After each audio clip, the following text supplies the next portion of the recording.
Well, that wasn't supposed to happen. It went live before it went live. Go figure. That was a little awkward.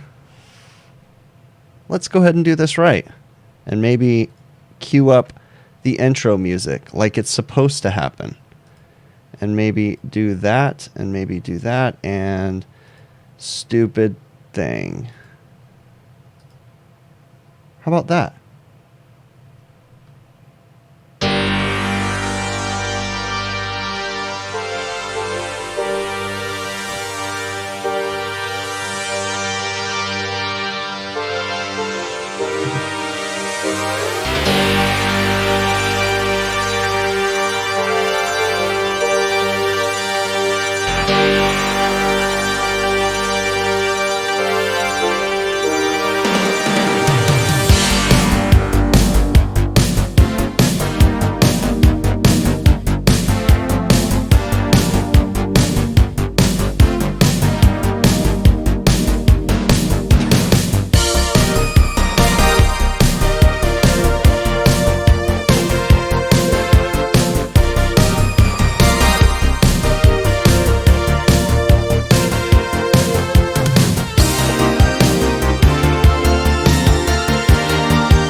It's time to chill out and get ready for a mediocre Q&A live stream. If you're old enough, grab yourself your favorite adult beverage, and if you're not, stick with apple juice.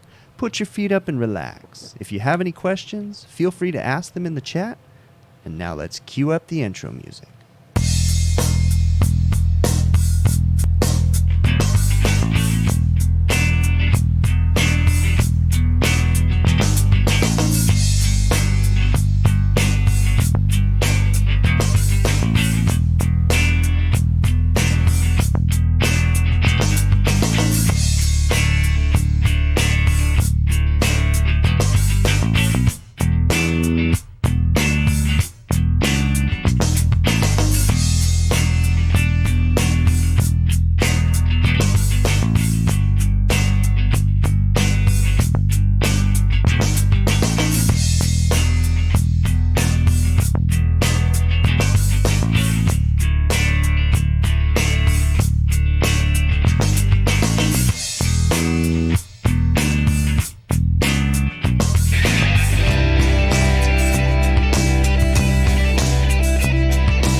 Yo, how are you guys doing this evening? Technical difficulties as usual. Something always has to happen. I don't know what it is, but my streaming software, for the longest time, you couldn't hit go live from my streaming software. It wouldn't force YouTube to go live. I'm sure it had something to do with YouTube. And then all of a sudden, so you would have to hit live on the streaming software, and then you would have to hit live on YouTube. So good thing I wasn't standing in my underwear or something, because I hit live on the streaming software, and I never hit live on YouTube, and it went live. But, oh well, I guess you live and you learn. Who cares? I really appreciate you guys making it to the live stream. It's been a good week. Nothing too crazy. Had a couple good jobs, couple good videos the last couple weeks, or the last week, so that was cool. Work is slowing down a little bit, but I still have a lot of projects going on. Construction jobs, I call them. So hopefully we'll be starting knocking those things out as time comes. And unfortunately, a lot of the construction stuff I can't really get on film, because the construction jobs, what I call construction, is like retrofit replacements and that kind of stuff, where you just replace existing equipment, because most of the time I've got multiple people there, and it's just the logistics of giving everybody film on film is a nightmare. So I've kind of made a choice not to put my employees on film. And so it just gets to kind of be a pain in the butt to try to film when you're doing these install jobs. But I've been trying to post a lot more on Instagram too, so that's where that stuff can come in. I can like take a little clip of something that I'm doing and actually post it on Instagram. But anyways, I really appreciate you guys all making it in here. Do me a favor, if you guys have any questions, please put them in the chat in caps lock, okay? So that way myself or the moderators can see them. If I don't answer your question, keep reposting it until I answer it, or myself or one of the moderators tells you to stop answering it, okay? I'm going to start this off with a little introduction like I've been doing a lot lately. We got a lot of new people coming into the stream, I know. My name is Chris. I'm just an HVACR service technician. I'm nothing special. I'm not any better than anybody else, okay? I just happen to have a platform. I make these YouTube videos originally for my own employees as a training aid, and I started, I eventually made them public, and here we are now. It's been about a year, 2 years now, almost, I think. I've been doing this, and it's pretty cool. It's very humbling to see the audience grow. It's very humbling to see the emails and the comments and all that different stuff. It's kind of crazy, so it is cool. How much have I worked with DDC? I really haven't worked anything with DDC other than going to school and taking a class for building automation and learning about DDC and different stuff like that. But no, I haven't worked anything with DDC. So I got a little list of things as usual that I want to talk about, and then obviously want to get to the chat too. So let's see what we can get into today. So I want to start this off by thanking everybody. Okay, you guys are awesome. I really do appreciate all the support that you guys have given me. Not necessarily just monetary support, but just in watching the videos. Eggcorn Picture Diagnosis, thank you very much for that super chat, man. I really appreciate it. Thank you, Connor. It took me a minute to realize who that was. So, I do appreciate the support. Thank you guys so very much. If you guys are interested in supporting the channel, the easiest way to do so is simply just watch the YouTube videos, okay? Leave me a comment. If you feel inclined, watch through the commercial. That's, let YouTube pay me. That helps me the most. I do appreciate the people that have chosen to do super chats, or I also have Patreon patrons. I have YouTube channel members. You guys are all awesome, and thank you so very much. And I am working on a way to go ahead and recognize you guys. So it's going to take me a while, because it takes me forever to do anything with this stream. So, but that will come sooner than later, where I have some sort of recognition for the people that have supported the channel. Okay, so thank you very much. Also, the last, I forget to mention this all the time, I'm the worst person when it comes to any business crap, but I have a website, hvacrvideos.com, and on that website you can purchase merch. So these shirts that I'm wearing right now are available. John, thank you so very much for that super chat. That is awesome. Again, guys, the super chats are not needed. They're much appreciated. You do not have to do them. I will keep doing these streams no matter what, but thank you so very much, okay? I am very, very thankful for all the support that I can get, okay? All right, so had 2 videos this week, okay? The 2 videos that I had, as usual, is titled The Kitchen AC Smells Funny, okay? And The Kitchen AC Has a Major Leak. So the kitchen AC has a major leak. That was one that I'd been working on for a long time, just setting that project up, because I knew that the compressor was going to be a heavy lift to get it onto the roof. And everything went down pretty good, okay? It really wasn't that big of a deal. You guys can certainly watch the video. all kinds of questions, revolving around those 2 videos. So I'm going to dive into those. So first and foremost, the first thing I wanted to talk about tonight is protecting yourself, okay? When it comes to thinking about your body, thinking about your health, and all that different stuff, okay? In my recent video, I set up a gantry lift to get a 75-pound compressor on the roof. Now, 75 pounds is not the worst thing in the world, okay? I certainly would have struggled very much, but I could have gotten that on the roof, okay, because it's a 40-foot roof pole. It would have been a struggle, but I would have gotten it up, all right? But I chose not to do that, okay? And I mentioned something on social media that as I get older, I start to really second-guess myself with the stuff that I used to think like I was just going to be Superman and just get it done. As you get older, and again, I'm not that old, I'm 37 years old, but still, as you get older, you really start to think about things, okay? I'm already having a hard time hearing. Whether or not it's work-related, I don't know, but it would be a strange coincidence if it wasn't, I guess. I don't know if that's the right way to say that, but it would be strange if it wasn't work-related because I've worked around noisy stuff my entire life, and I haven't protected my ears very much at all, okay? But I'm also starting to have some eyesight problems, not horrendous, but I'm starting to have some issues where I'm noticing like, hey, I used to be able to see that and I can't. Philip, thank you so very much for that super chat, man. That is awesome. Thank you very much, guys. This is really cool. I'm very humbled by it. So, when it comes to our bodies, we really need to start thinking about that kind of stuff, okay? At a younger age, I should have been more concerned with taking care of myself. I know that, you wake up in the morning and you're sore, you're stiff and all that stuff, and obviously nobody's perfect, but if I took care of myself and I was more physically active when it comes to personal time and stuff like that, I certainly wouldn't be as sore in the morning. All right. But better late than never, right? Where I start to think about things and I decide, hey, you know what? That's a little heavy. I don't want to lift that compressor onto the roof. Okay. And it's something that I've just personally decided to do. Now, there's a fine line too. I wanted to discuss this because I didn't want people to think that I'm advocating for a new technician that's just getting into the industry to say, he's got a 30-pound compressor that he needs a crane for. Okay, come on. We got to be realistic here. All right. But, when you start to get 50, 60 pounds or higher, you really need to start thinking about things. But there's also a smart way to lift things. You need to be cautious. If you're in a position where, something can happen, you can get hurt, you do need to speak up, okay? Now, sometimes your boss may say, hey, you know what, man, let's just try to think about a better way to do this, or something like that, okay?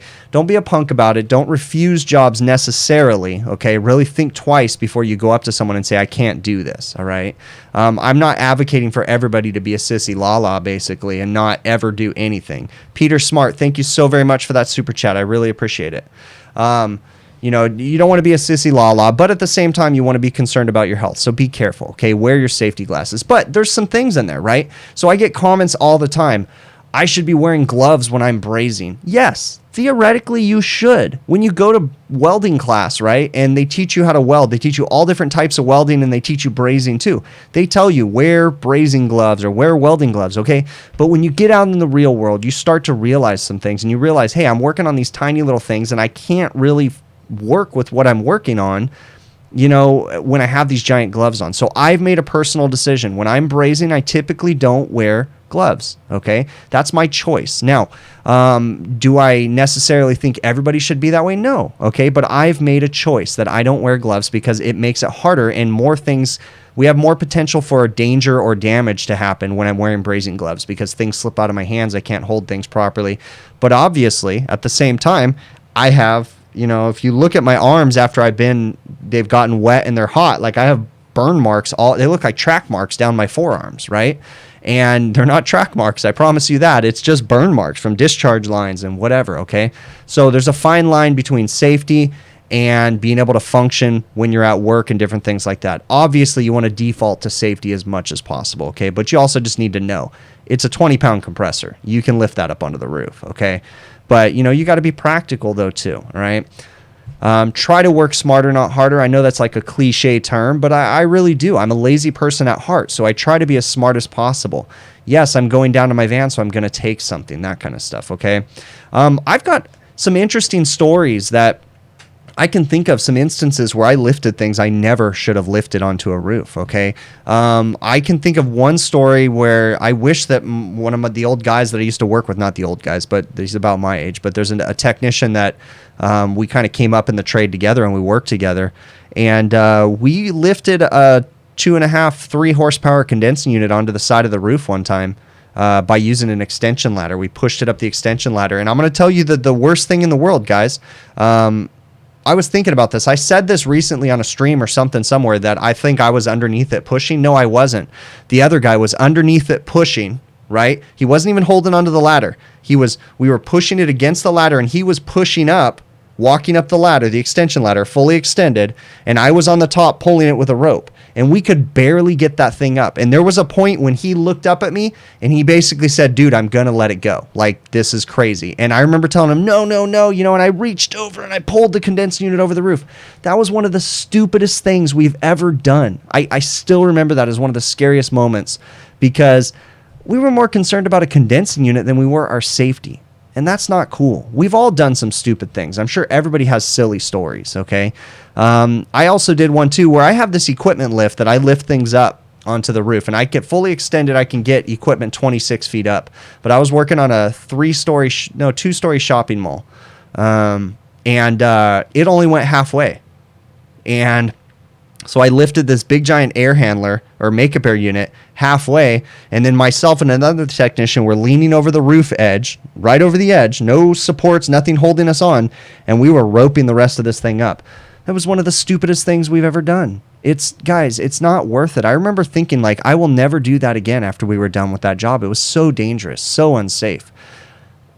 Sometimes we get caught up in this stuff where we think like, oh, we just got to get the job done. And you got to stop and think about safety and think about yourself. Like, had I fallen off the building, everything would have been ridiculously bad, right? My family would have dealt with the fact that I was dead laying on the floor. It's not worth it, okay? But again, we have to be realistic in the stuff that we say no to, okay? That 20-pound compressor, that 30-pound compressor, okay, you could probably lift that onto the roof, okay? But we need to be more concerned with safety and less concerned with getting the job done fast. We got to think about safety when it comes to that kind of stuff.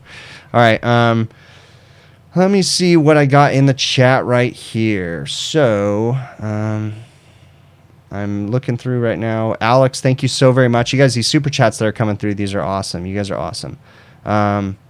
There's so many things that I've done that I shouldn't have done. Carrying things up the ladder, definitely. I've fallen off a ladder too, and I was so lucky that I fell on a cage and didn't land on the ground. That was so dangerous of me. All right, I'm going to scroll down here. I've never done the extension ladder on top of the van. Never done that before. So, all right.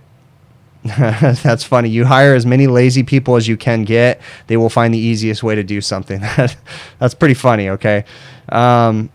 Let's see. LM Sylvia, you said you lifted a 6.5-ton carrier semi alone with just one snatch block and a rope. That's pretty tough, man. That compressor that I lifted with that pulley system, that was a 4-to-1 pulley system. So 1, 2, 3, 4 pulleys, and it was roped to where it was reducing the weight, and it was a 7.5-ton scroll compressor. So it was about just over 75 pounds. So it wasn't ridiculously heavy, but it was heavy enough that I decided to do a pulley system for it. Thank you so very much for that super chat, okay? Let's see, Molly, you said, how hot does steam boilers get before they crack and break? I have no idea. I mean, it really has to do with the structural integrity of the metal and all that stuff. That's some serious science stuff that I'm not smart enough to talk about. So Ernesto's in here, HVACR vlogger. He has a YouTube channel too. So he had given me a pre-show topic, and it's actually a pretty good topic. I think I've covered a little bit of this before. And it's basically just about your family, right? Being there for your family and how hard this industry can be on our families. And that's very true. Many of you guys know, especially you guys in the supermarket sector, you guys know how hard this can be on the family. This is crazy on the family. The divorce rate is pretty high in HVAC. Just like any other trade, it's pretty high, especially on-call trades. My wife and I, we struggle with this stuff. We've talked about this stuff. We've actually done streams about this stuff. We've done videos about it. If you look on my channel called the HVACR Life series, I think it's How We Live the HVACR Life. It's myself and my wife, and we're just going over a few topics, talking about depression, anxiety, anger, health issues, money, different stuff like that. And one of these days, we'll probably do another episode, but everything's about communication. I am in no ways a counselor, a therapist, or any of that stuff. Don't take anything that I say to heart, okay? Always talk to someone, because there's many other people much smarter than I. But it really has to do with communication, okay? My wife and I, we talk. I let her know, like, hey, I got to go to work, or hey, I'm on call. We let her know ahead of time, okay? And she knows, and she's known. My wife and I pretty much grew up together. We dated in high school and got married after high school and have been together ever since. So she's known HVAC her entire adult life. I mean, that's all I've ever done, and she's always known that. Does that excuse the fact that, I'm on call all the time? No, not necessarily, but at least we communicate about it and she knows about it ahead of time. But when you don't have good communication and you don't talk about things in general, it leads to all kinds of problems, okay? I would argue that it's not HVAC that caused your divorce. It's a problem within your relationship that caused your divorce. And it was maybe you weren't communicating, maybe you were an asshole, or she was a punk, or whatever, okay? But it's not HVAC that's the problem, okay? At any given moment, any of us can quit our jobs and go do something different. We have that choice, okay? That is our choice and our choice alone. That is nobody else's decision to make. We can do it. We have the power. So if we don't choose to do that, then that really just puts the problem on us, and that has nothing to do with our career, okay? Now, it is easy to say that HVAC causes a lot of divorces, but I argue that's really not the problem. The problem is that there's some sort of a relationship problem. In no way do I have a perfect relationship with my wife. We argue, we bicker, we have problems, okay? We're normal. We're human, okay? The one thing we do have, thankfully, is we have good communication. And when she's upset, she tells me, I'm upset. This pisses me off. You made me angry. You did this. This past weekend, I know that she got really angry with me because I was in my office. We were working together. We were shipping out some merchandise and we were packaging orders. And I got really pissed off. And I haven't done this in a very long time. And I have a printer that I was printing out the labels. And I decided it wasn't working right and it was really irritating me. And I just took my fist and I Hulk smashed the printer without telling her, and it scared the crap out of her. But I mean, it felt, and the scary thing was it felt so good to smash that printer with my hand. Like, it literally was instant satisfaction by smashing that thing. It felt so freaking good. But then it was that instant regret of, damn, what happens if I hit something hard and busted my knuckles up? Like, what happens if I broke a bone? Would I be able to go to work? I mean, it's those things we don't think about in that moment of passion when we're angry and I just decide that I'm going to smash this printer. I didn't think about the repercussions. Luckily, I wasn't hurt. Everything was okay. But the scary thing was how good it felt to smash that thing. Like, it was just like, oh, instant relief. I haven't done that in so long. Probably need to go talk to the therapist about it, but it did feel good. So we deal with stuff just like everybody else. Okay, we're human. All right. Let's see what else we got going on in this chat right now. Yeah, you are perfect. That's funny. Let me see what I'm missing in here. Metal. Okay, so on call is a reprieve from marriage and kids. Old married guys know this is a blessing. That is funny. It's an excuse to get out of the house. I got to go to work, even if you don't got to go to work. All right. So when I was doing my recent video and I was changing a reversing valve, I got a bunch of comments. I actually got quite a few people saying that it would have been much smarter to take a Sawzall and cut the reversing valve off with the Sawzall, or take a grinder with a cutoff wheel and cut the fittings off of the reversing valve. I mean, I know people do that kind of stuff, but I'm not a fan of that, because when you cut it with the Sawzall, you cut it with the grinder, all the metal shavings are going to go into the system, and that's going to become someone else's problem later. Okay, so no, in my situation, I unsweat reversing valves, and in my situation, I had couplings that I could get to. It was really easy for me to unsweat it in several sections, take the whole reversing valve assembly out of the unit, braze on most of the fittings out of the unit, bring it back in, and just do 3 braze joints. So it wasn't too difficult. Oh, excuse me, I'm yawning. But that's just my choice. Okay, I'm not a fan of cutting things out when it, with a Sawzall or a grinder or something like that. But to each their own. If you've done it, good for you. It's just not my style of doing things. Okay. But you do have to be careful too, because, and I wanted to address this, and I mentioned something in the video. I had another technician there working with me, and he was giving me support. He was pulling on the lines while I was unsweating them, and I told him, be ready. There might be a flame out. Okay. Having situational awareness when you're working in these jobs understanding you always want to try to think about what could go wrong. So in that situation, we were working on that roof. We had a water hose nearby, and I dragged the water hose over, put a nozzle on it, and had it ready just in case there was a fire, okay? You try to think about the worst things that can happen. I have a saying, and you can call me a narcissist or whatever you want to call me, but my saying is if it can, it will, okay? If it can happen, it will happen, so be prepared for it.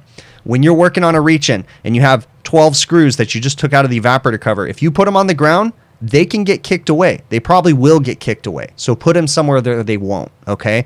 I always think about the worst. I prepare for the worst and hope for the best, basically, okay? That's just how I operate. So I'm ready. I was ready for a fire. I was ready for a flame out. I explained to my other technician that was there, be ready for a flame out. It's going to happen. Don't be afraid. Don't let it burn you. You know, you try to think about that kind of stuff. All right, let's see what I'm missing in this chat right now. Really appreciate everybody that's in here right now.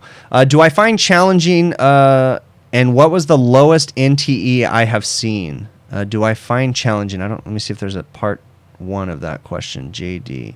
Well, anyways, I see what is the lowest NTE. I mean, the lowest NTE I've ever seen on an invoice would be $0 because they think it's under warranty. But for the most part, I have one customer that has a $500 NTE.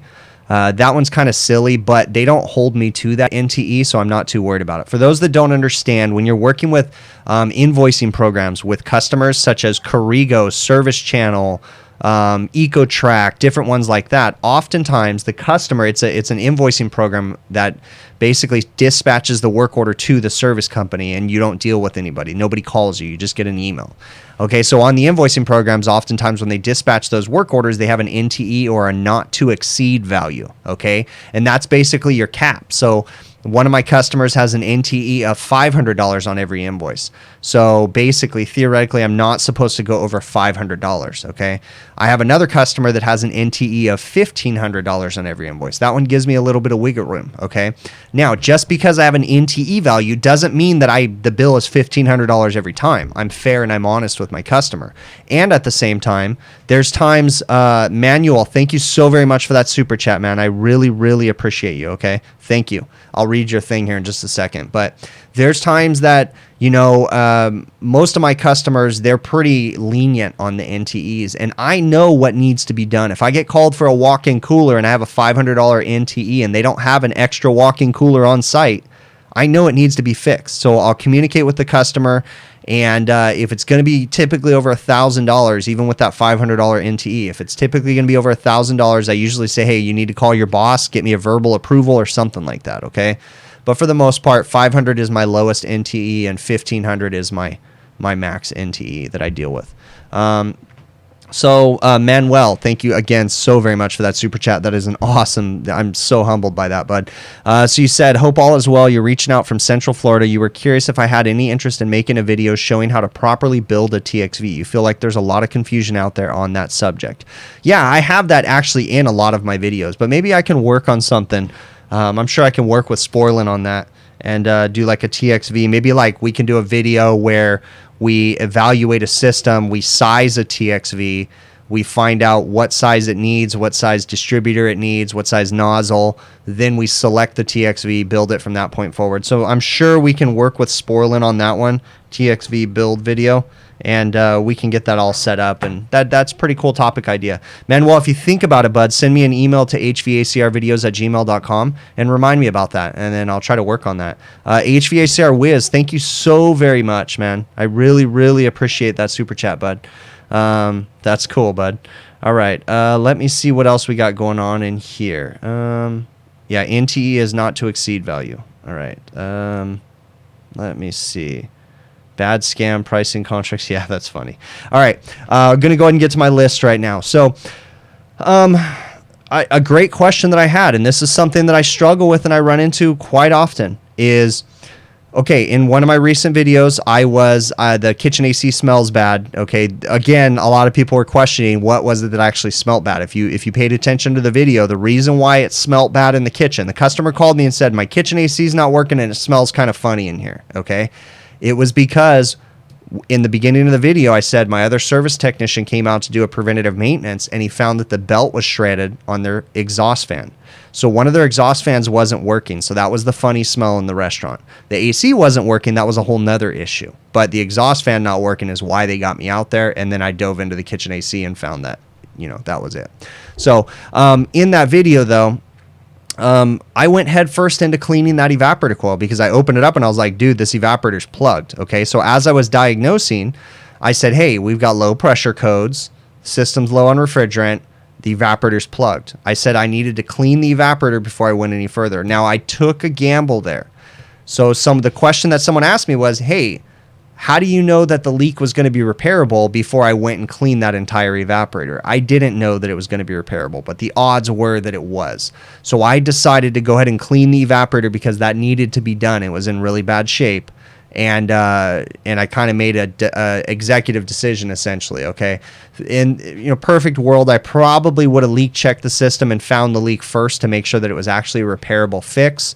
But all worked out well in the end. I was pretty confident we were going to be able to fix it. So, but that was just kind of a decision that I made out in the field, and I had to own up to that. I don't know why I'm yawning right now. All right, let's see what else we got in here right now. How do I recommend to my... Wait. You love big picture ideas, so you're... I don't know what you're trying to say, Jacob. I'm not understanding your question there, bud. Sorry. Let me see. Salt, I don't understand what that... What is the easiest call I have done? As far as service calls, I mean, go out to the site and turn on a breaker. But even that's not the easiest call because with the whole big picture mindset, why was the breaker off? What happened here? Was it tripped? Was it off? Like I really go through everything. So easy calls for me typically don't exist for the most part. I mean, every once in a blue moon you get something really easy, but my goodness, guys, these super chats are awesome. Merritt, thank you so very much. I really appreciate it. Merritt has a YouTube channel too. He makes videos out here in Southern California. If you guys haven't already, definitely go subscribe to his YouTube channel. Thank you so very much for the super chat. I believe... I'm hoping I'm saying your name right, Marat. I hope I'm saying that correct. But I believe, I think we've talked before. Isn't it you and your brother that work together, I think, or something like that? I thought it was. You work out in like the South Orange County area, right? And I'm in the Inland Empire. So, all right, let's see what else we got going on in here.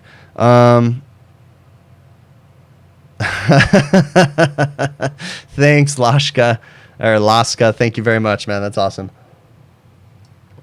All right, let me see. What do we got in here?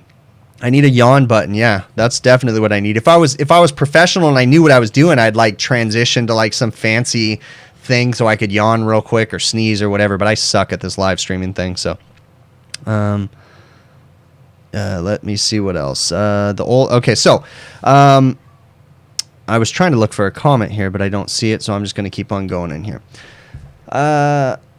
So why is it that these restaurants right now...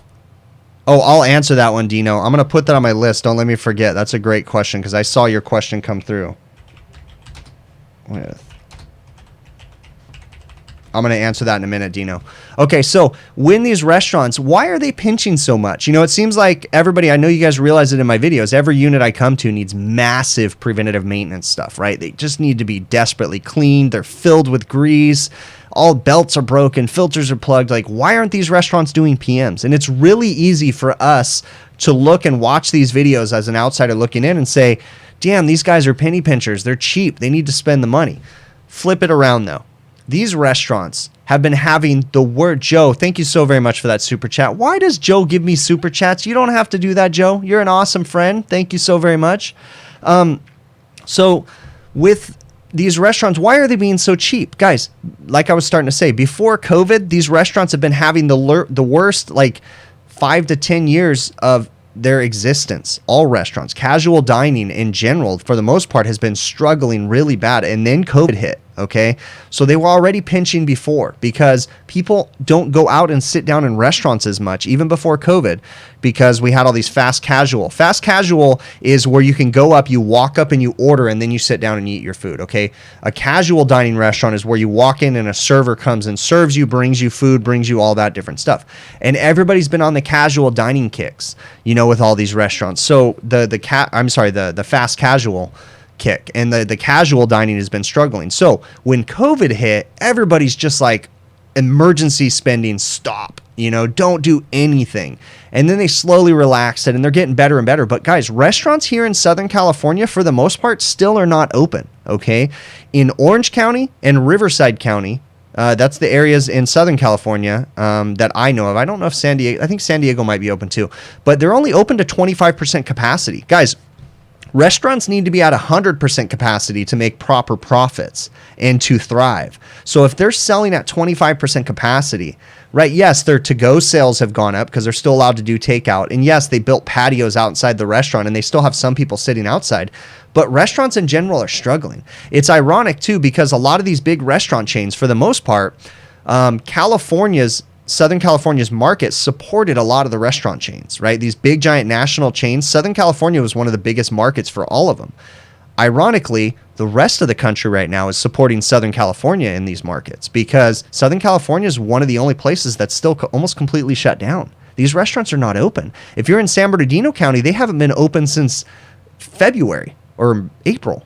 I mean, they're only doing to-go and stuff, so they're struggling. They're trying to do everything they can, and it's more of a reactive maintenance plan right now. They call us, it's broken, we go out there, it needs to be clean, we clean it, okay? So I'm thankful for my customers that they're able to even, Adam, guys, these super chats that are coming through. Adam, thank you so very much. Ralph, Dallas fan, thank you so very much.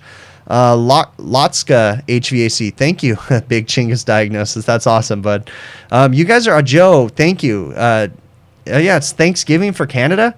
Didn't you guys know that Christopher Columbus, you guys celebrate Columbus Day as your Thanksgiving? I just put two and two together. Yeah, our Thanksgiving's in November or something. Whatever. Yeah, let's not even get on the fake holiday topic. But anyways, going off on a tangent. You guys, these super chats are awesome. Thank you so very much. Okay, so let's keep on going with this one. Great question that I had. Gabe had sent me a question, and I actually got this a little bit more than often. And there's no stupid questions, guys. You guys can send me all kinds of questions, and I'll try to answer them. But Gabe said, hey, what is the difference between an accumulator and a receiver? And there's a good question, okay? They look the same, but they don't perform the same function, okay? So a receiver is simply a storage tank. That's it. Okay? It's a storage tank in the simplest of forms, okay? An accumulator is a tank that is designed to separate liquid refrigerant from vapor refrigerant. An accumulator protects the compressor. If there was ever to be liquid refrigerant, you'll see them on low temperature systems a lot. So if there's potential for really low superheat and liquid refrigerant coming back to the compressor, an accumulator is a last ditch effort to protect the compressor from getting flooded with liquid refrigerant and potentially slugging the compressor or washing out the oil or anything like that, okay? So a receiver is simply a storage vessel. Now, I'd have to show you guys a visual, but if you break down the insides of a receiver and accumulator, they look very similar, okay? But they're actually different in that an accumulator has a dip tube, okay? And a receiver has a dip tube, but they're on the opposite ends. So on a receiver, the dip tube actually is on the outlet, okay? And on an accumulator, the dip tube is on the inlet. Okay, and on an accumulator, it drops the refrigerant in, okay, and then it draws it from the top of the accumulator to make the liquid, if there is any, potentially stay at the bottom of the accumulator, and it pulls vapor off the top of the accumulator. And a receiver does the opposite, okay, pours liquid vapor mixture in one side of the receiver, and then there's a dip tube to make sure that the liquid basically is pulled out of the receiver, okay, because on a receiver, it's there to store the extra refrigerant, so that way the expansion valve has a proper liquid seal and it has liquid refrigerant going to the expansion valve. So hopefully that answers your question for you. And I just saw another super chat come through. Let me see if I can get down here. Who did I miss? And I see it right there. Nada, thank you so very much for that super chat. That is awesome. It says, thank you so much for all the work I put into these videos. You're coming up in the trade, and they're such a huge help for people like you. And that's great, okay? The whole point of these videos is to share the little bit of knowledge that I have. Coming up in the trade, I found it difficult to get knowledge. Now, I got knowledge from my dad, and I got knowledge from the guy that worked with us. But asking other people for help was awkward, and most of the time people coveted their information and they didn't want to share it, okay? Guys, if I can implore every one of you, share every bit of knowledge that you have, okay? In HVAC, you're always going to have a job. You're not going to be replaced because you share your knowledge. Don't be that person. Share your knowledge, okay? You will become a wise person that people look up to, okay? Even if it's a little bit of knowledge, share what you have, okay? I encourage everybody to do that. All right, let's see what else we got in here. Do I often see all 3 legs shorted to ground on a Carlisle compressor? Is this a factory defect? I can't say that I've always seen all 3 legs shorted to ground, but I mean, yeah, I have seen it before. I mean, it depends. Well, if you think about it, yeah, it's not a factory default or defect. No, I mean, you just have a direct short to ground. So, all right, let me see what else we got in here. Oil separator. An oil separator explanation, that's not too bad if you really think about it. All that it does is the discharge line coming out of the compressor runs through a storage vessel, okay, that does a very similar thing to an accumulator, okay? Essentially, the discharge goes through the oil separator, and you're going to have a vapor line coming off the top of the oil separator that tries to make sure that any oil that's trapped in the discharge gas gets stuck in the separator tank, okay?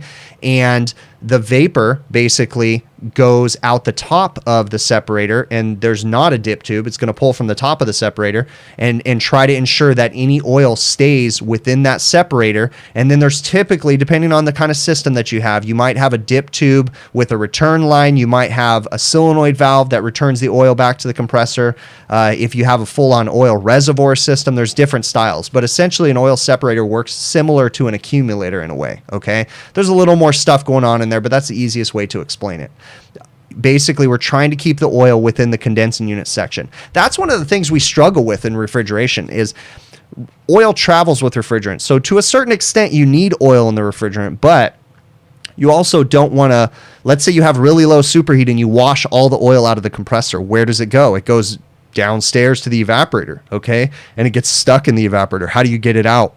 That's a headache, okay?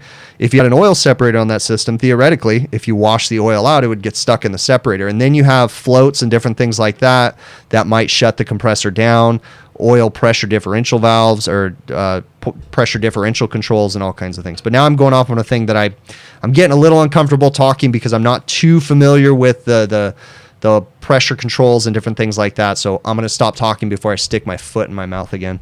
All right, let me see what else we got going on in here. Manuel, thank you so very much for that super chat. So you had the same experience where someone did not want to teach you anything. Long story short, you went to school, got your universal, and you teach every apprentice you come across. It's only right. And that's true. I believe that we need to share all of our information, all of our knowledge, okay? There's so many places for an HVAC service technician right now, and I'm not going to run out of a job, okay? As long as I don't suck as a service technician, I'm always going to be employed one way or another. So sharing my knowledge, is, in my opinion, is not going to stop me from working for the rest of my life or achieving greatness within this industry, okay? Coveting my information is not going to help me. That's the way I believe. Now, I'm not saying you're bad for not believing that, but that's just my belief. Share everything that I have. So, all right. Let me see what else. Answered that one. In my recent video, and this was a common question that I got too when I did the compressor gantry lift, okay? A lot of people said, dude, just get a crane. Why not get a crane?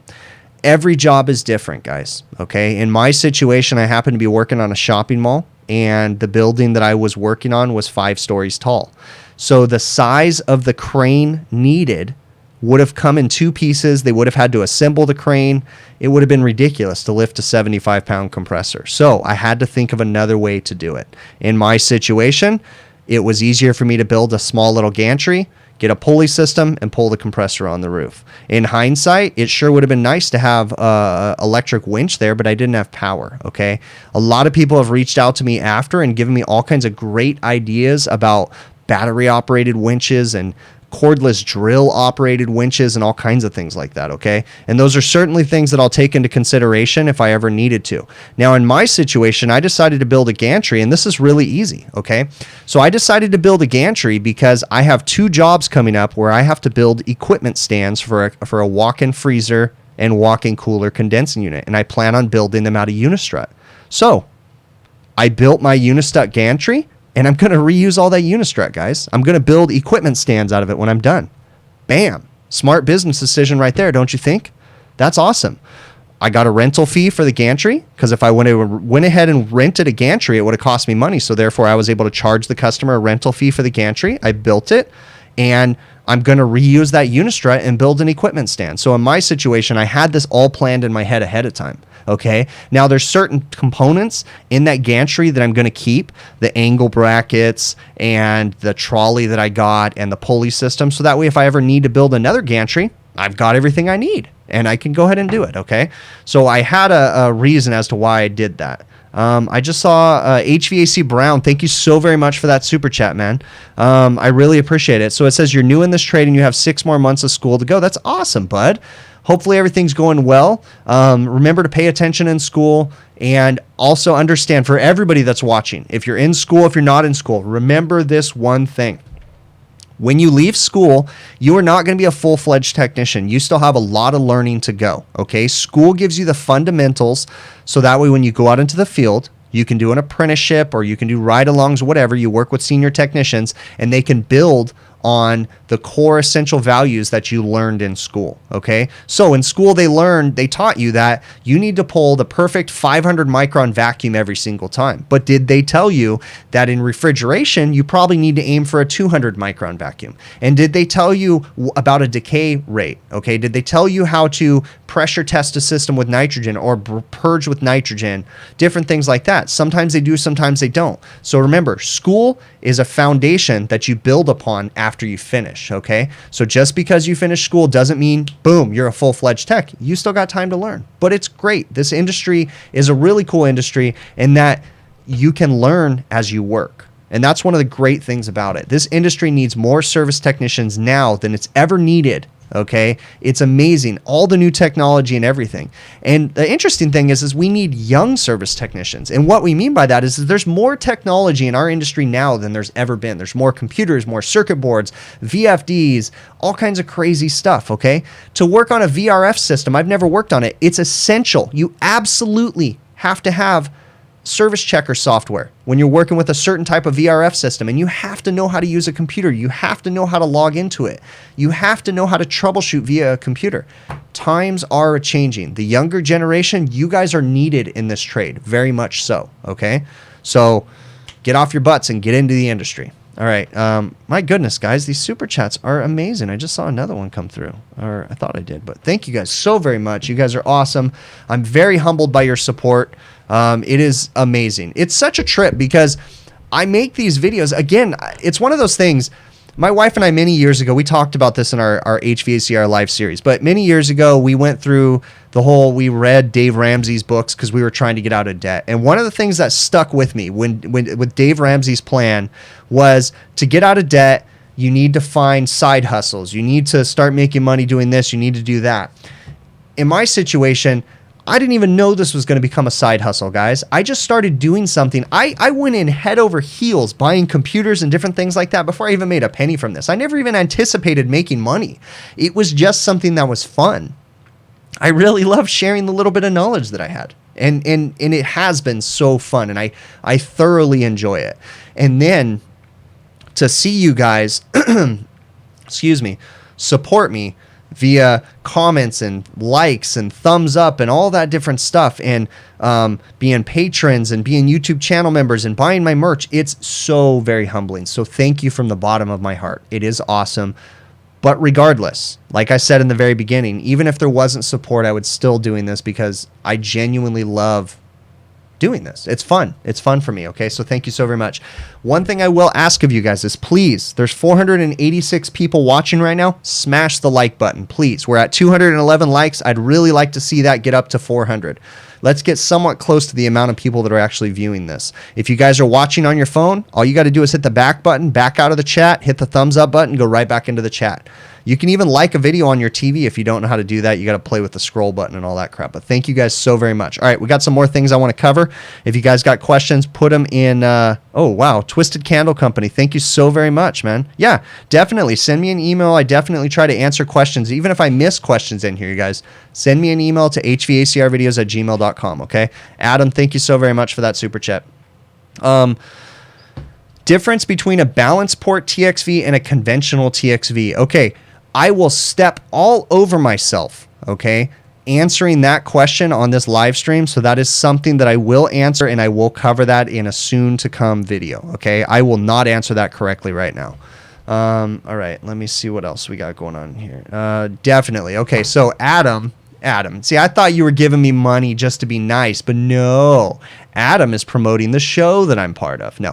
HVAC Overtime Show, typically 6:05 p.m. Friday evenings, myself. Okay, we go live. The Overtime Show has a tidbit of educational information and a whole lot of bullshit. Okay, the HVAC Overtime Show is 4 guys sitting down, talking about the week, occasionally talking about technical stuff, having fun, talking crap to each other, drinking, hanging out. Okay, Friday evening, 6:05 p.m. HVAC Overtime channel. Adam, make sure you post the link to the HVAC Overtime channel in the chat so that way people can join and subscribe to the channel if they want to. Okay, all right. I am baking in my office right now, and I need to turn the air conditioner on. I have the Honeywell smart whatever fancy thermostat crap, and I can usually turn my thermostat on from my office. And let's see right now. See what the temperature in my office is. Ooh, it says it's 75 degrees in my house right now. That's not very warm. Usually 75 is what I set it at. All right, let's see what else we got going on in here. I see some super chat. I see the Twisted Candle Company. Thank you so very much for that super chat. Laska, thank you so very much again. Oh, yeah? All right, let me see what else. And then I know there was another super chat. Miles, you passed your aptitude test and you're waiting to be called back for an interview for your new apprenticeship. Congratulations, bud. That is awesome. I'm super happy for you. Hopefully all goes well, and hopefully you get your awesome apprenticeship and you can start working in the trade. That is awesome, bud. Sean Schwab, is pulling 200 microns bad for the oil? You read that in a JB vacuum book. So that's an interesting question. I have heard that before, okay? So typically in refrigeration, they say you want to pull to about 200 microns and you want a decay test of about 500 microns. But yes, I have heard people say that if you pull too low of a vacuum, you can do some issues with the oil. Now, I would say that I also heard, and there's a lot of misinformation out there, so I'm not going to be able to answer this 100% correct, but my buddies have a podcast, and it's called HVAC Radio, okay? On HVAC Radio, they were talking with a specialist that manufactures different oils, and they kind of answered this question, but there was still a little uncertainty in the way that I heard it. But definitely go check out HVAC Radio, okay? It's on your favorite podcast app. I get it off of Spotify. I'm sure it's available on Apple, whatever. I don't have the link to their podcast right now, but I'm sure you guys can figure it out. Just look up HVAC Radio. On a flip note, HVAC Radio has some pretty cool guys, okay? On the show, there's 4 guys. It's Cameron, it's Chad, it's Ulysses, and it's Ruben. And they all have different levels of industry experience. I believe Chad, Ulysses, and Cameron, if I understand things correctly, actually all work together and work heavy industrial, do some ammonia refrigeration and some heavy industrial stuff. And Ruben is actually Rookie Refrigeration. He has a YouTube channel. Used to be a supermarket tech, but he just transitioned to commercial HVAC. And they're all pretty good guys that have some really cool experience. So they just did a podcast talking about oil and different things like that. And it was kind of discussed a little bit. And what you may want to look into in the JB catalog is are they talking about the actual vacuum pump oil? Or are they actually talking about the refrigeration oil? I would like to know a little bit more, and I honestly can't answer that question, but I know that typically on low temp refrigeration systems, you're kind of told to pull down to 200 microns, okay? And that's what I've always tried to do, at least. So, oh wow, thank you. I just got a PayPal donation from Jurian. Forgive me, I don't pronounce your name correctly. That is awesome. Thank you so very much. So that is awesome. That is another way that you guys can support is via PayPal. Again, wow, awesome, guys. You guys are flipping awesome. So there's another super chat. My goodness, guys, these things are coming through so fast I can't even keep up them. So Laska's saying I should do a giveaway to one-up Adam. I don't really have much to do a giveaway right now. I will work on that, though, because I have some upcoming things where we can do it. Alex Karst, thank you so very much. In fact, no, I can announce this right now. I have a giveaway coming up with Field Piece very soon. In about a week, I'll be doing a giveaway with a pretty cool Field Piece product. So that will be coming for sure very soon. Alex Kars, thank you so very much for that super chat. That is awesome, okay? How do I diagnose a faulty compressor thermal overload? Chris King, that is a really interesting one to try to diagnose.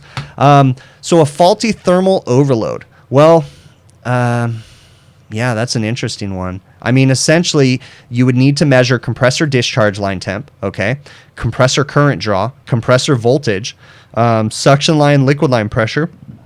I would highly suggest that you look into the Copeland mobile app if you're working on a Copeland compressor and input the information. Find out what the current draw should be. Make sure that your discharge line temperature about 12 inches away from the compressor is not over 225 degrees, okay? If it's over 225 degrees, then you've got some overheat issues inside the compressor. Now, if your compressor discharge temp is below 225, if your compressor superheat is within 20 to 30 degrees, okay?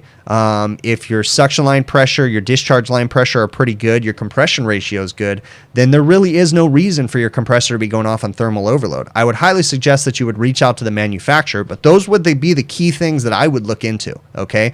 Proper compressor superheat essentially means proper cooling, okay? If your compressor superheats too high, I'm going to be covering this in an upcoming video next week. If your compressor superheats too high, that leads to thermal overload issues, compressor overheat issues, high discharge line temps, okay? If you can maintain your discharge line temp under 225, if you can maintain your superheat, then you really shouldn't be having compressor thermal overload issues, okay? So if I didn't answer your question enough, feel free to send me an email, hvacrvideos@gmail.com, a little bit more. Young Mafia, you're saying liquid injection valve for scroll compressors on low temp units, question mark. Hold on.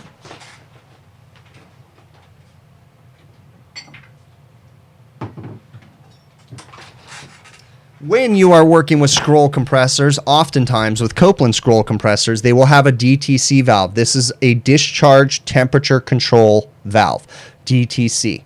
Okay, Sporlan has a name for this valve. I think it's a Y107 valve too, and it's a temperature responsive expansion valve, okay? This right here is an expansion valve. This right here is a cutaway of an expansion valve, right here. Notice the sensing bulb on the expansion valve. Notice the sensing bulb on the discharge temperature control. This one right here is meant to go into a well on the top of a Copeland compressor.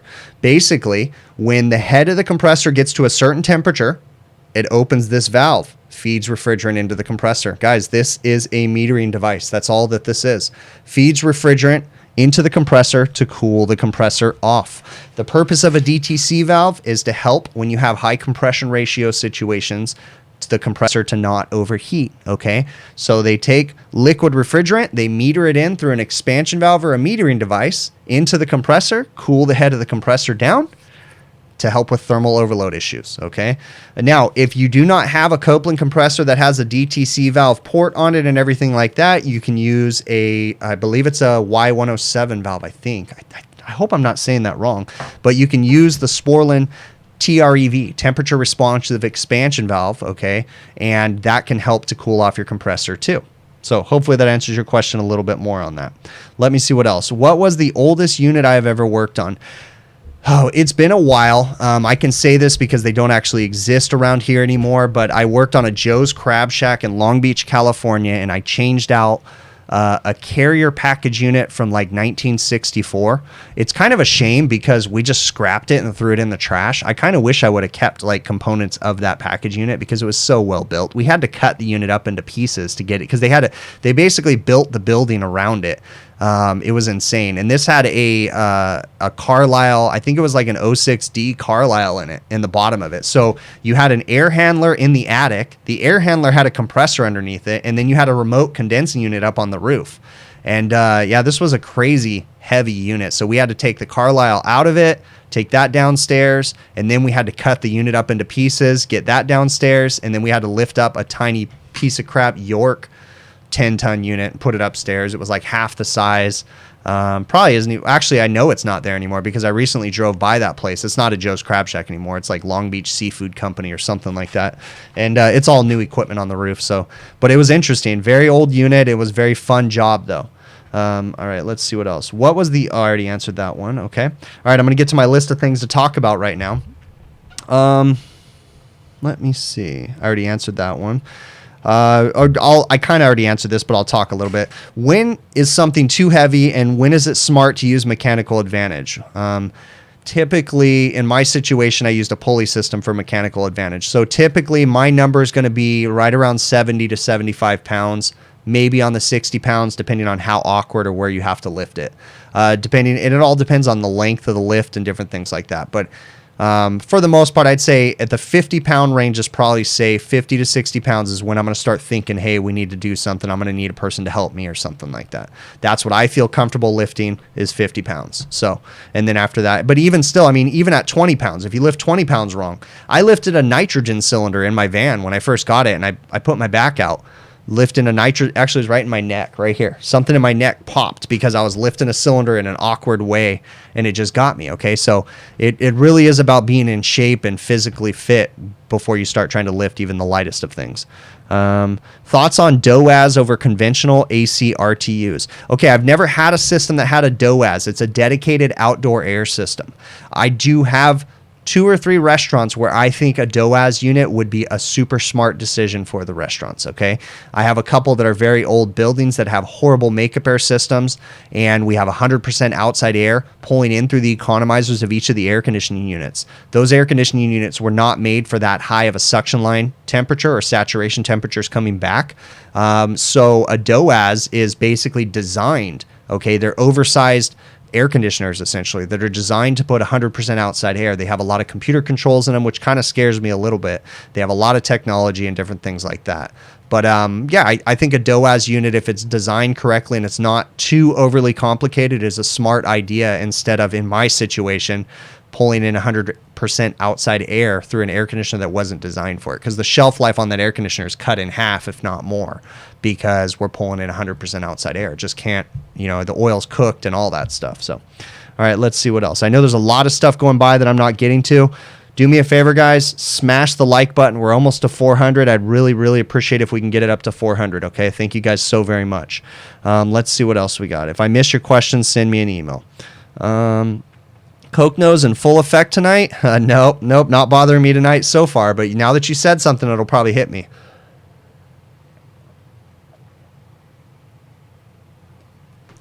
All right, let's see.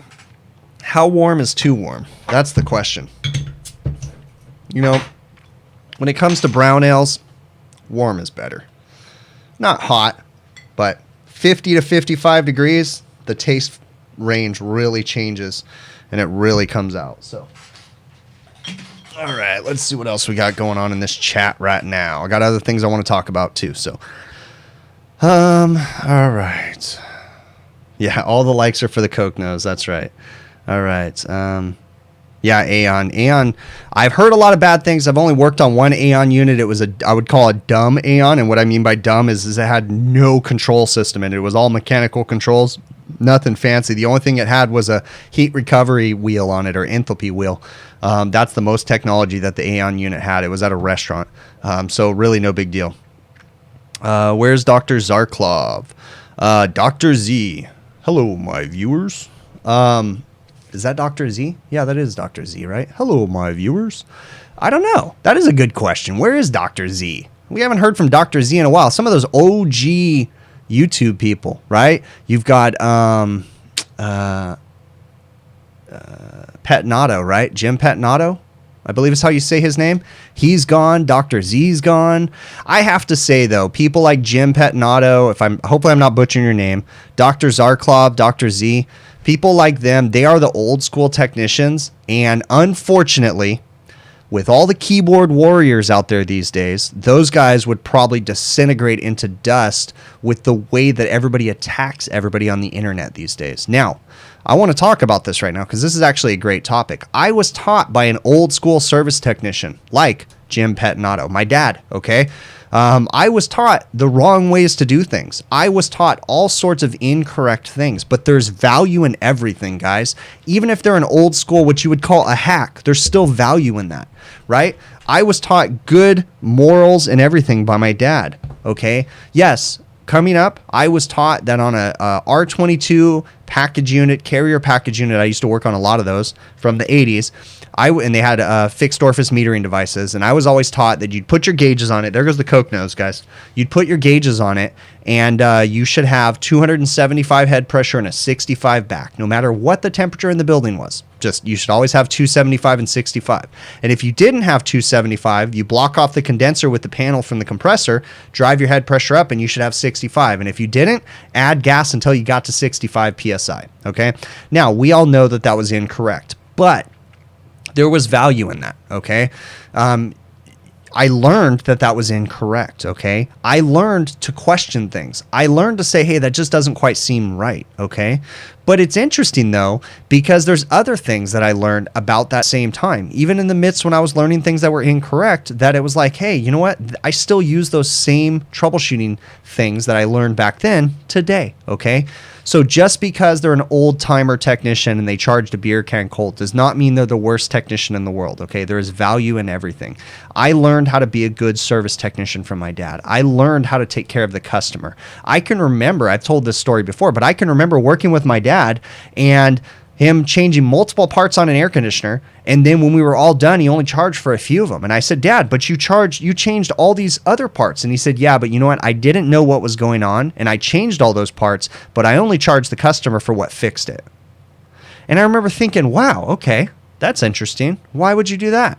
Okay, because my dad had integrity. He knew that he was in over his head, and he got it fixed, but he only charged them for what they needed to be charged for, okay? He didn't overcharge them, and so there's a lot of value to come from these old school techs. I miss seeing Jim Pettinato's videos, okay? I miss seeing Dr. Zarklov's videos or Dr. Z, okay? They were fun. They were entertaining. All right, my goodness, my phone is blowing up right now. I need to turn the vibrate thing off. There we go. All right, let's see what else we got. Yes. It's funny. Guys, I'm going to branch off from HVAC right now and tell you a funny story. My wife and I, when we first had our first child, and it was my daughter, and she's my oldest, obviously, because she's my first. We went to the doctor, and we were very young. We had I think my wife was 21. I think I was 22, just young kids. And we went in to see the pediatrician for the first time. We were by ourselves, and the pediatrician, he came in. Actually, it was when he came into the doctor to tell us that the doctor came in for his first visit anyways. But he came in and he says, I know you guys are young. I know you guys are scared. I know all kinds of things. And he said, don't worry. It'll be okay. Okay. And some of the best advice that he ever gave me, this was an old timer doctor, is he came in and he said, look, he goes, you're going to be scared. You're going to think the world is ending because your child can't breathe through their nose or something like this. He goes, stop. He goes, don't freak out. He goes, call your grandma. He goes, call your grandma because she's been through it. She's raised her kids, the neighbor's kids, all that different stuff, and she knows what to do. There's value in the old timers in this industry, okay? They do have value. They have knowledge. They can help us, okay? Don't be punks to them. Respect them. Give them the respect they deserve. And get all the information you can get from them. Because as the old timers leave the industry, so does their knowledge, unless they share it, unless we ask them, unless they teach us about the stuff they can teach, okay? So, anyways, enough on that tangent. Let me get back to my list of things to talk about in here. And, this is a great question. So, once some person asked me, and they said, forgive me, I don't have your name right now. They said, hey, do you ever have any problems with your customers not wanting to do hot work inside the restaurants, okay? And what they mean by that is brazing, okay? Oftentimes in certain facilities in certain areas, they want you to get hot work permits. So if you're going to be doing any brazing, any fire-related anything, they want you to ask for permission so they can shut down certain things and all kinds of things. It's a nightmare. I have worked in facilities that have done that. I don't work in any right now, okay?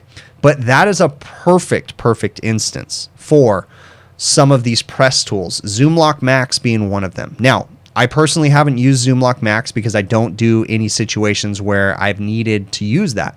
But if you work in a hospital situation, if you work in a government building situation where you have to ask for 50 billion permissions, they have to shut down the building, all kinds of things like that, ZoomLock Max would be a great tool to help you. I can think of one particular job When I was working at a government county building here in Riverside County building, whatever, the main building in downtown Riverside.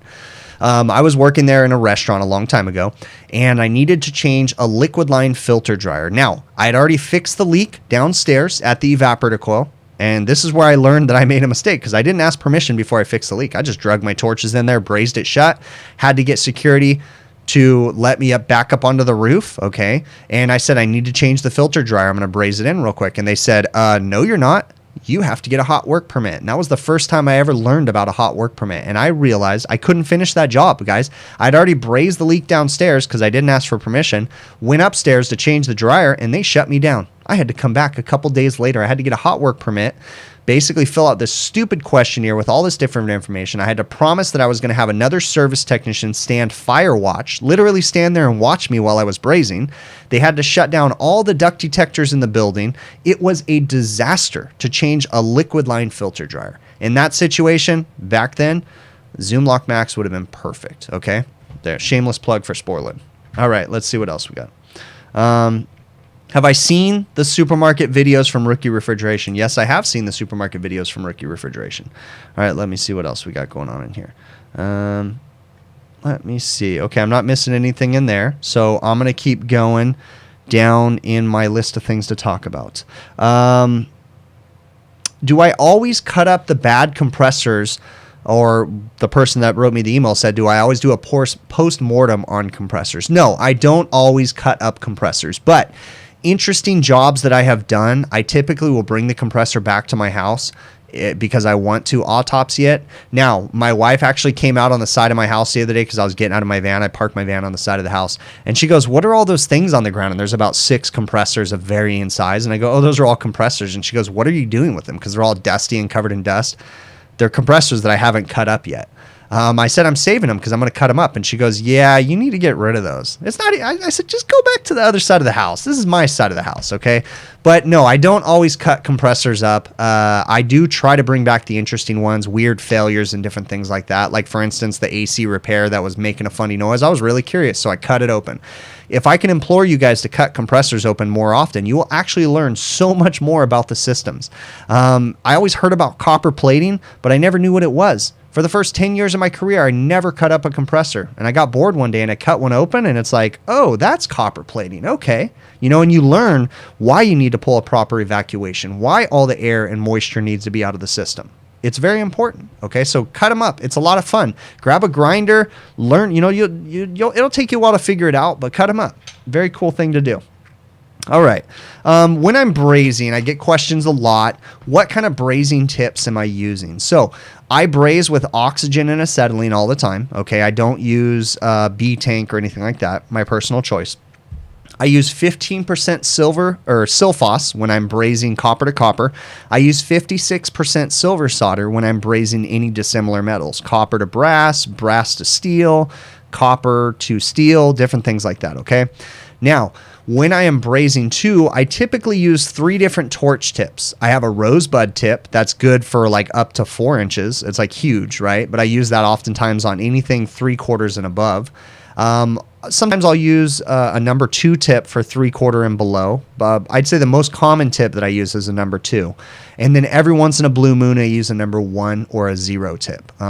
Actually, it's a 0 is usually what I use on the smaller stuff, okay? So it really depends on what I'm working on. You change your tip accordingly depending on your situation so you don't melt everything in the world.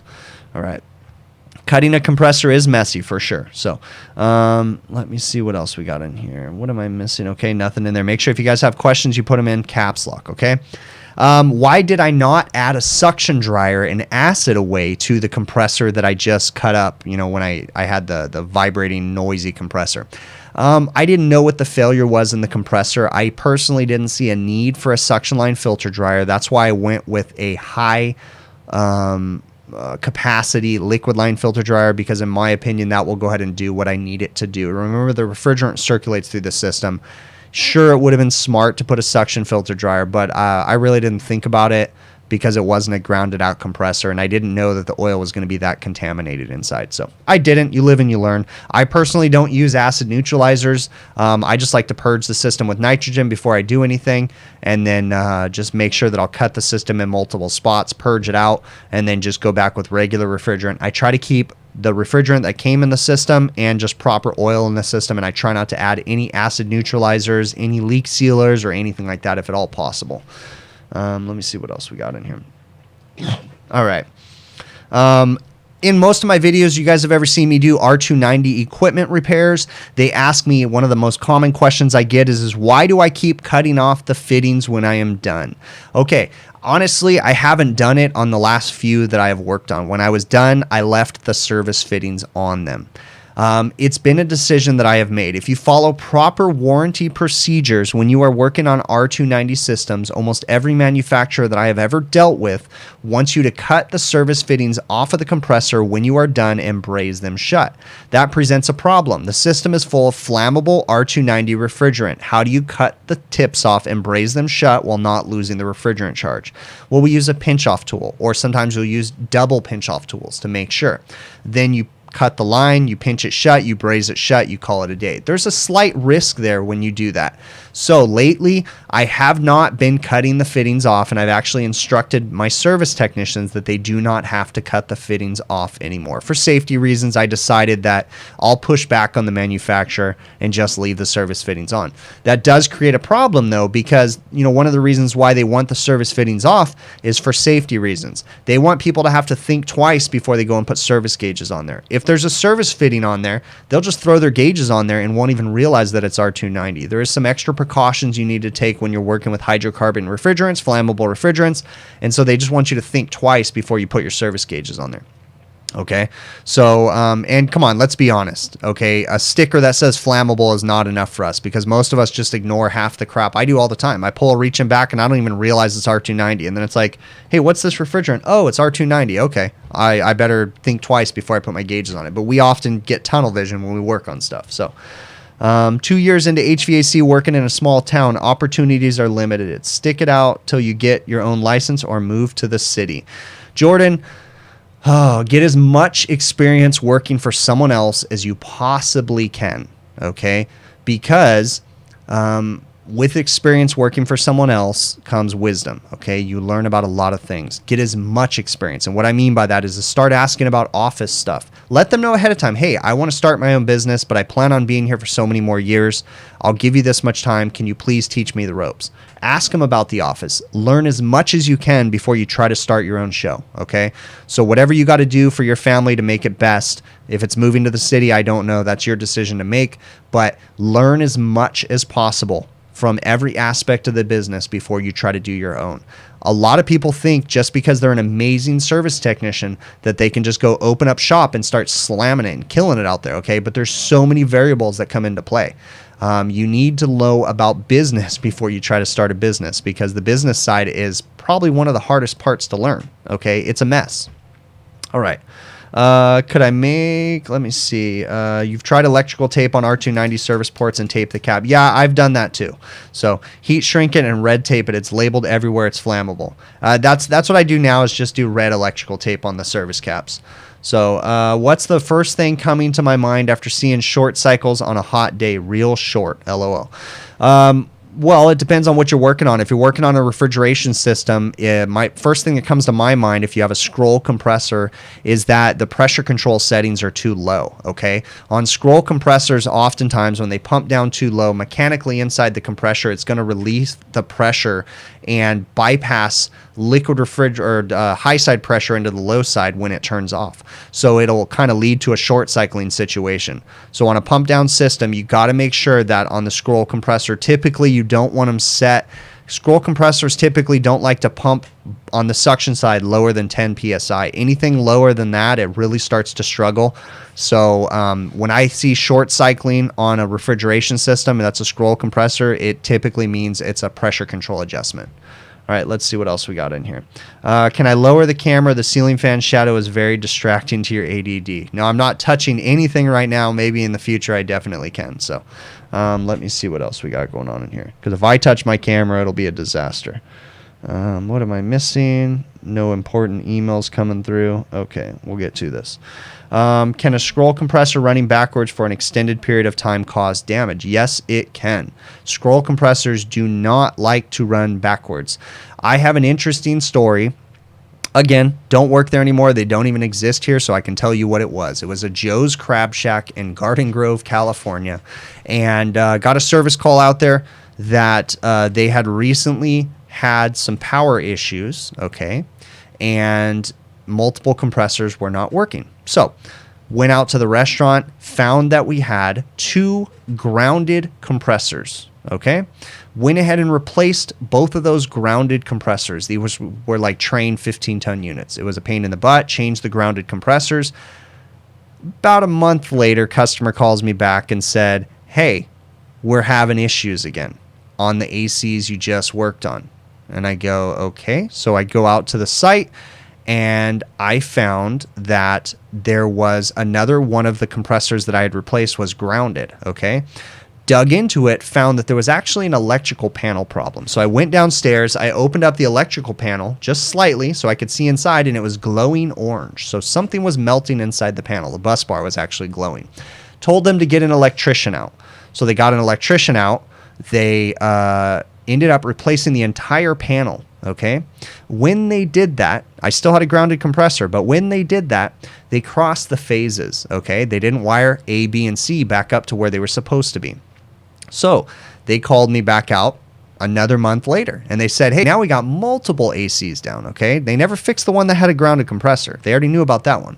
So I went out there and I found multiple. They had 3 ACs on that roof. All the scroll compressors were running backwards. All the indoor blower motors were running backwards, and they had been running backwards for a very long time, for like a couple weeks now. So the electrician crossed the phases, or mixed up the phases, and it ended up ruining again multiple bad compressors. I think we changed another 3 or 4 compressors on that. It was a lot, okay?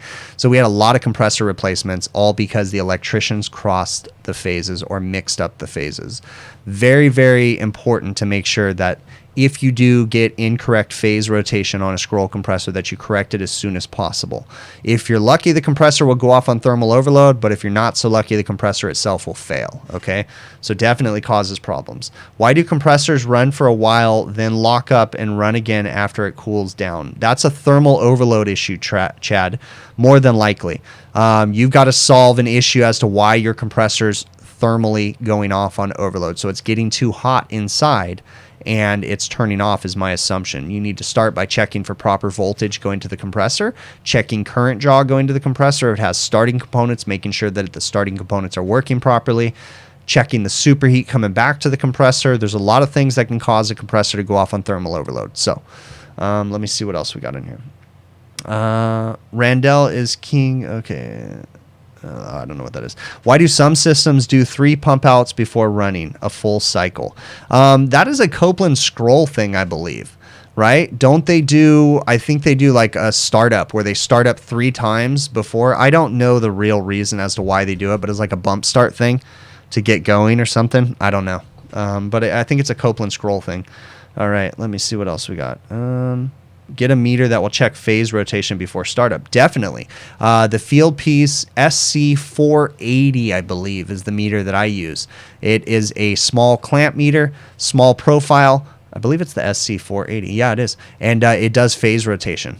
Great little meter. Love that little thing.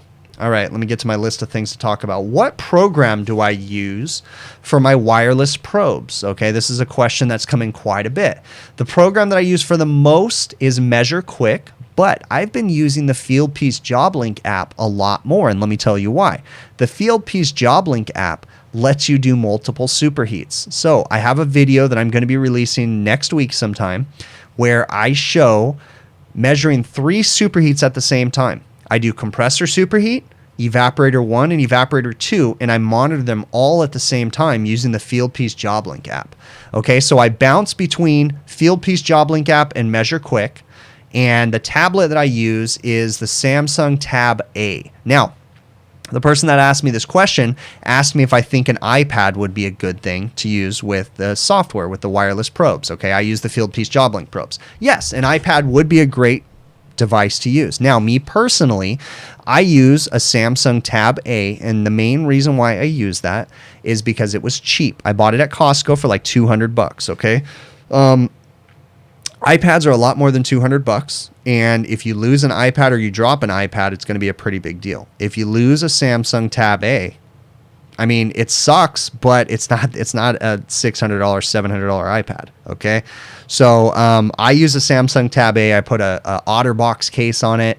It's lasted me a long time, but even if I lost it, it wouldn't be the end of the world. I don't keep anything personal on it. It literally just has my software on it, and that's it. So that's my personal preference, and that's what I use. All right, let me see what else we got going on in here. Is 50 years too old to start out as an apprentice? Asking for your friend Jose. There's going to be a lot of struggles starting out as a 50-year-old in the industry. Is it impossible? No. But you are going to have to overcome a lot of struggles starting out in the industry that old, okay? Certainly, there's going to be places that will hire you. Your best bet starting out in your mid-40s to 50s and up would be in a hospital situation, a facility type manager situation, or on-site service technician, okay? That would be your best bet of getting hired on. Starting with a legit service company doing commercial refrigeration and air conditioning, you are really going to struggle starting out in your 50s, okay? I'm not saying it's impossible, but you definitely are going to struggle, okay? Alex, thank you so very much for that super chat. That is awesome. You guys in these super chats are awesome. Hopefully, if I missed anybody, thank you guys so very much. I covered this in the beginning, but I know we have a lot of new viewers right now. Do me a favor and smash the like button, guys. We've almost got 500 viewers. Smash that like button. Get it up to the quantity of viewers we have in here, okay? I really, really would appreciate it. As far as the support goes, I plan on doing these live streams over and over again, even if I don't get the support. Okay, guys? If you guys aren't here giving me super chat donations, I plan on doing them. But I am so super thankful for the super chat donations that you guys do. Thank you, guys. Okay? Thank you. Thank you. Let's keep going here. All right. Masks with employees. That was a question that I got asked earlier. Okay. Do I wear masks around my employees? That is a great, great question. When we are in confined spaces, yes, we wear masks. So every morning we go to the office. We all work together in the office. I mean, we all come to the office and talk, and we do wear masks when we are in the office.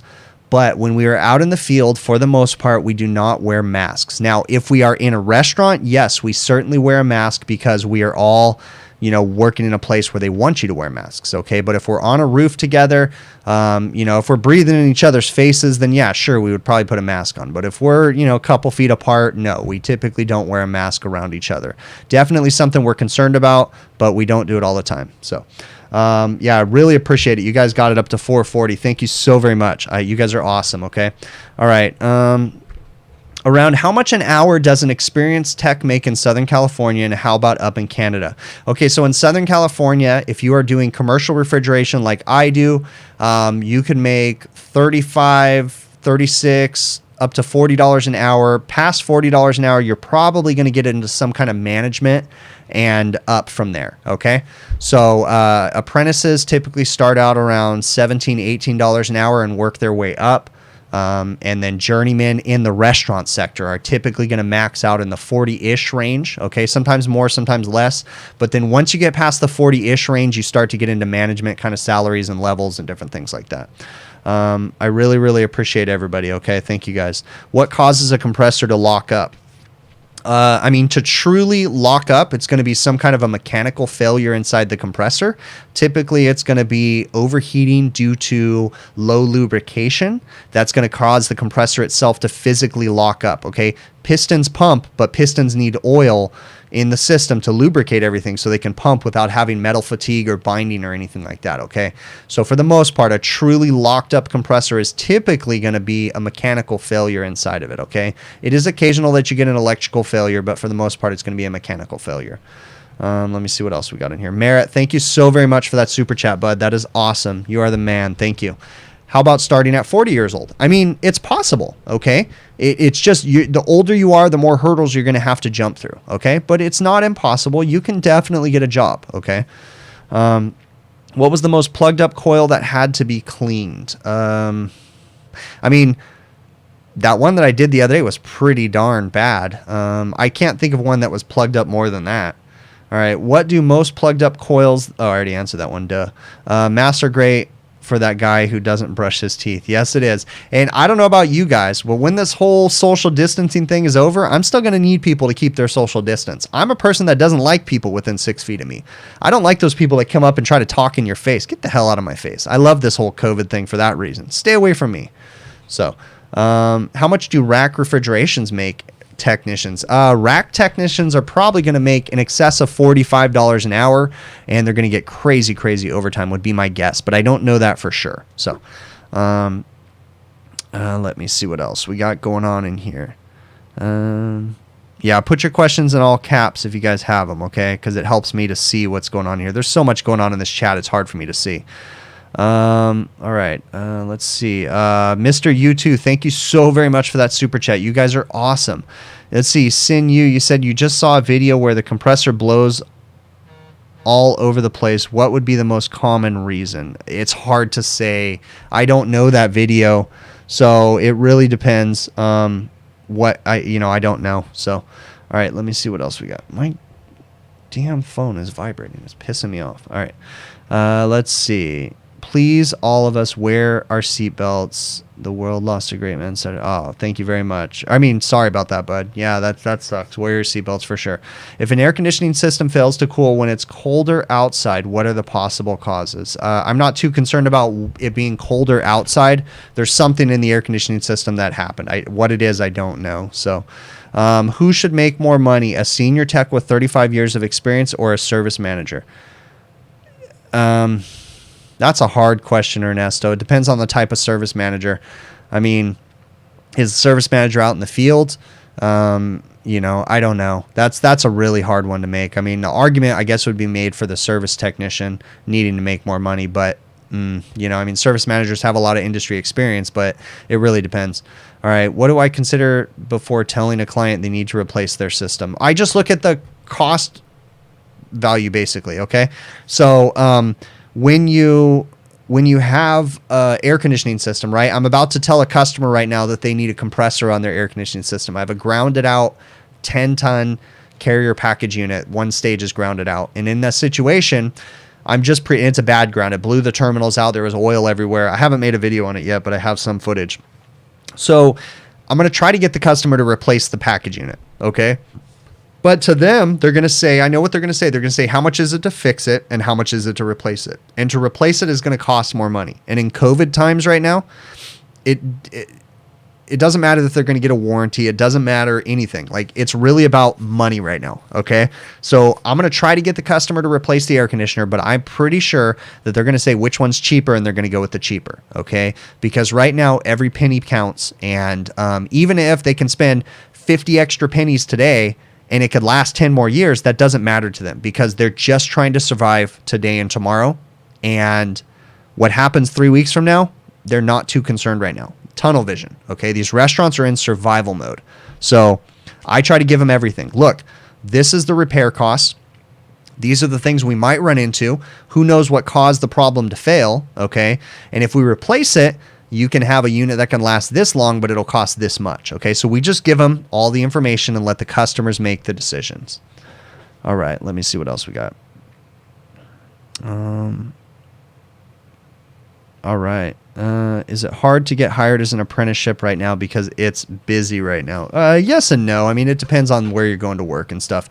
Apprentices are difficult to take on. Like, I really need to take on more help right now, but an apprentice is a huge obligation for me because that's an obligation for me to work 40 hours a week so he can work with me, so he can learn properly. But that means that I need to be out in the field 40 hours a week, and oftentimes I need to be in the office too. So it's a struggle for me to hire an apprentice right now. All right, let me see. I just saw a super chat. Mr. U2, I already said thank you so very much. Peter, thank you very much for that super chat. That is awesome, bud. You guys are awesome. All right. How do I attract talent, hire good? I am not the question to ask. I mean, not the person to ask, Richard Burton, because I need more talent right now. I have great guys working with me, but I need more talent and I need more technicians, and I'm struggling to try to find them. So I am not the person to ask. How do I I already answered that one. All right, cool. How many employees do I have?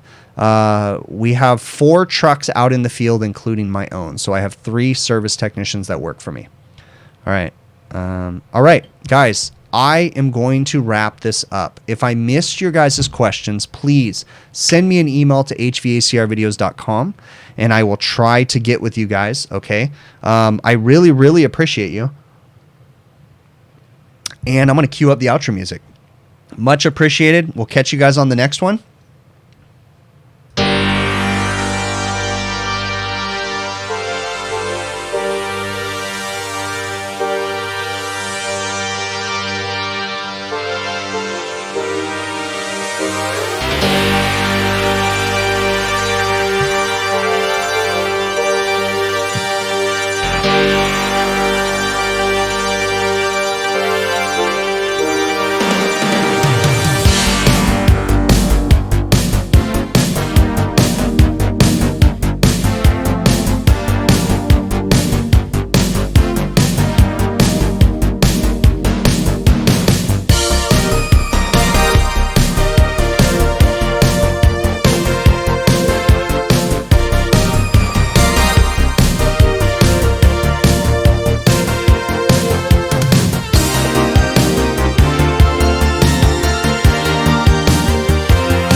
Oh shit, we're still on. My bad.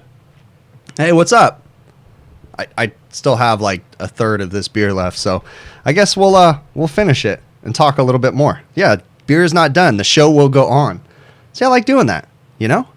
You guys could see me pick my nose and eat it. Like, it's all good, you know? Yeah, I know my cam's on. Good stuff. All right. So, I haven't done this in a while, but let's go ahead and phase into non-HVAC related questions. Throw them at me. I got a little bit left in my beer. I'll eat it and then just eat it. Yeah, sure, whatever. Don't care. All right, give me some non-HVAC related questions, guys. If I missed your HVAC related questions, throw them into hvacrvideos@gmail.com and I'll try to answer them. So, let me see. What else we got going on? Opinion... I guess I'll answer whatever. You guys want to ask more questions? Go ahead. Ask me whatever, even if it's HVAC related. So, let's see. My opinions on the field piece SRL8. I believe that's their leak detector. Honestly, I've never used it, so I can't say anything good or bad about it. I use the Dtec Select, so that's the one I've been using right now. All right, let's see what else. I'm just going to knock these questions out. So digging for gold. That's right. You know, there was a booger in my nose and I had to get it out. Do I prefer a manual or automatic transmission in my cars? Jaden, that's a great question. Okay. So my first car was a manual transmission. I've never had a manual transmission since. It has been ridiculous amount of time and I kind of miss it. So I would like to have a manual transmission car, like a true manual transmission, but it has been so many years since I've driven one. So it's one of those things that even to this day, like I find myself when the car goes to shift, I find myself sometimes pushing in the clutch, even though it's not there. I miss it. It's something that's ingrained in your head. I think on a note, I was telling this to my wife and someone else the other day that I think we would have no more distracted driving if we had manual transmissions, because you can't text and drive when you have a freaking stick shift. It's not really possible. So thank you so very much, Big Pond Cable Guy, for that super chat. That is awesome. You don't like it when I pick my nose. What else am I supposed to do when it itches and there's a booger in there? You always pick it. Come on. And then what else are you supposed to do? Wipe it on your clothes? No, you got to eat it. Come on. All right, what else we got? 3 on the tree. Never had a 3 on the tree, but just a normal 5-speed for sure. So, all right.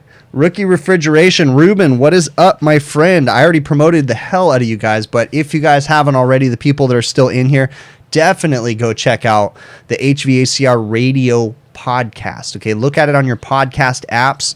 Rookie Refrigeration. It's Ruben Macias. Hopefully I pronounced your name right. It is Ulysses Palacios. It is Cameron, and it is Chad. They all do a podcast together. Every episode that I have listened to has been awesome, so definitely check it out, guys, okay? HVAC Radio. Look it up on your podcast app. I get it off of Spotify, but I'm sure it's available on all the other ones too. So what's the best Friday night YouTube show? HVACR... Or no, HVAC Overtime. Come on, dude. HVAC Overtime. I do with my friends. Friday evening, 6:05 p.m. HVAC Overtime YouTube channel. Definitely. All right. If Streamlabs can say about OT, why can't you mention it and CCC? Oh, because I have it all blocked out, bud. All right. When am I going to get my kayak? I've kind of made a decision because I have yet to been able to get the kayak that I want to get. So I'm just kind of waiting until everybody starts selling their kayaks. I figured I could probably get a really good deal when all these people that bought them all up decide that they don't want them anymore. I'm going to try to buy one then. HVA, let me see what else. I already answered that one. Definitely HVAC Overtime. Let me see what else. Picked a winner. I picked a winner in my nose for sure. All right, let's see what else. You were going to say I have to think about it. Yeah, I didn't have to think about it. Come on. Let me see what else we got going on here. All right, guys, for real, though, I'm going to end this because I need to go eat dinner for real, so I'm going to cue up the outro music again. This is it for real. Really appreciate you guys. Here's the outro music. We will catch you guys Friday evening, 6:05 p.m. on the HVAC Overtime YouTube channel.